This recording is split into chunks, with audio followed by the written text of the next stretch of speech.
आज हम बनाएंगे अंडे आलू का सालन। इसको हम अंडे आलू की खरीज कहते हैं। अस्सलाम वालेकुम, welcome back to my channel. बिस्मिल्लाहिर्रहमानिर्रहीम। ये चिप्स के साइज़ की मैंने आलू काट लिए हैं चिप्स के शेप में, और मेरे पास एक अदद प्याज, 2 अदद टमाटर और हरी मिर्चें मैंने काट के रखी हैं। रेड मिर्चें भी मैंने रखी हैं। इसके बाद 3 अंडे लिए हैं और नॉर्मल स्पाइसेस आपको नज़र आ रहे हैं। इसमें नमक, लाल मिर्च और साबुत धनिया पिसा हुआ है। अब मैंने ऑयल गरम कर लिया है। ऑयल इसमें ज़्यादा डलेगा क्योंकि हमने अंडे इसमें फ्राई करने हैं। उसके बाद प्याज का कलर चेंज कर लेते हैं। उसके बाद हम इसमें टमाटर और हरी मिर्चें शामिल कर देंगे। ये मैं सिलेंडर पे पका रही हूँ। ईद के पहले दिन से हमारे घर गैस नहीं है। आप दुआ करें कि हमारे घर गैस जल्दी आ जाए ताकि हम चूल्हे पे अपना खाना पका सकें।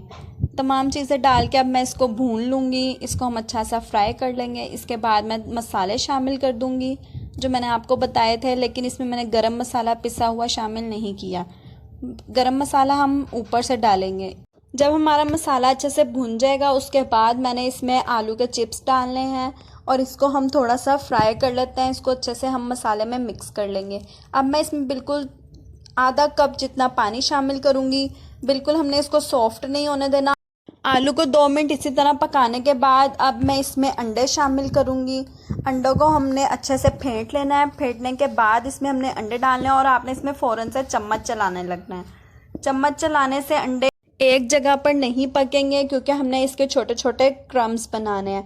इसलिए आपने इसमें मुसलसल इस टाइम पे अब चम्मच चलाते रहना जब तक अंडे पककर अलग अलग दाना नहीं हो जाता। मुसलसल मैं तकरीबन इसको 5 से 10 मिनट तक चलाऊंगी और ये देखें हमारा पानी भी ड्राई हो जाएगा और अंडे भी बिल्कुल हमारे पक जाएंगे। आपने अब आलू गलाने हैं इसको दम पर रखकर, और ये देखें बहुत मज़े की रेसिपी है, ट्राई ज़रूर करिएगा।